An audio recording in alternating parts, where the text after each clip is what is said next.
ও hello, এটা কি করছো তুমি? Mona Lisa, high.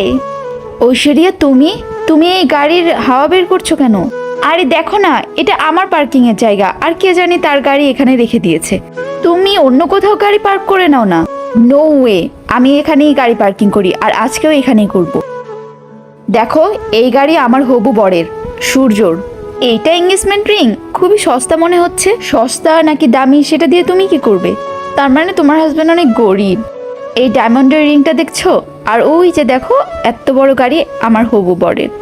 আর শোনো, তোমাকে একটা কথা বলি, এখনো সময় আছে, বিয়েটা ভেঙে ফেলো আর একটা বড়লোক ছেলে দেখে বিয়ে করে ফেলো। শোনো, এখনকার যুগে না টাকাই সবকিছু।